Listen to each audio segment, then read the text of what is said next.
I guess I've always been pretty much a realist, even though a lot of bad things hadn't happened to me growing up and as a young mother.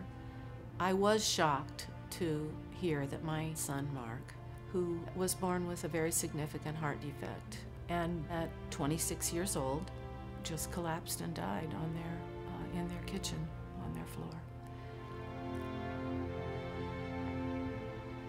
And when we received the call that Mark had passed, I don't think I really questioned God or wondered why, because I knew that these things happen to people. Bad things happen to good people. But I did wonder how I was going to get through it. And basically it was a day at a time and sometimes a minute at a time. And having grieved the loss of my precious son, Mark, I've learned that people grieve differently, and what works well for some people doesn't necessarily work well for all. For me, what I needed was people to come and sit with me and not tell me how I should feel or what I should think.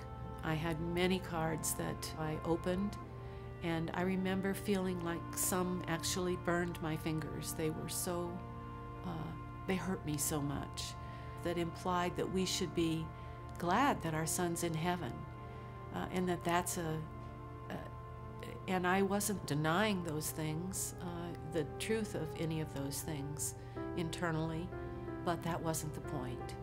The point was that we had just lost a son suddenly, who at 26, who was a good man.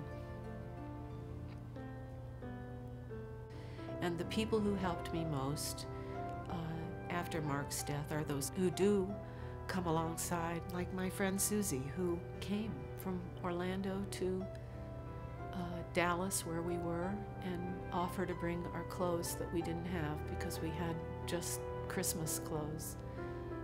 How she knew to do that, I'm not sure, but that was just a special gift from the Lord. I wouldn't have figured out how to resolve that. Another gift was beautiful flowers. I didn't think I cared about flowers, but there's something about that lavish gift that I just remember thinking they must realize how great this loss is if they would honor it in such a way. And I think I can compare that a little bit in my mind biblically with the woman who brought perfume and anointed Jesus with it before he died. That seems to appropriately honor such a great loss. So I guess I would encourage people who, if you know someone who's lost a child or a spouse and you want to help, reach out, send cards, send flowers, go if that's appropriate. But don't tell them how they should feel or what they should be thinking.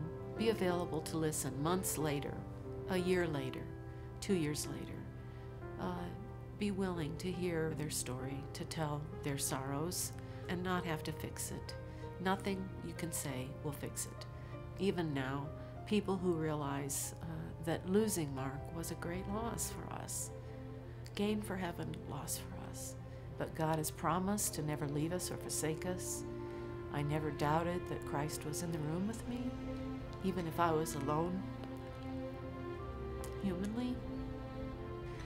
And I went to Proverbs 31, and in verse 25, it says, "She is clothed with strength and dignity, and she smiles at the future." And I asked God to clothe me with strength and dignity. I love the Lord. And He has carried us.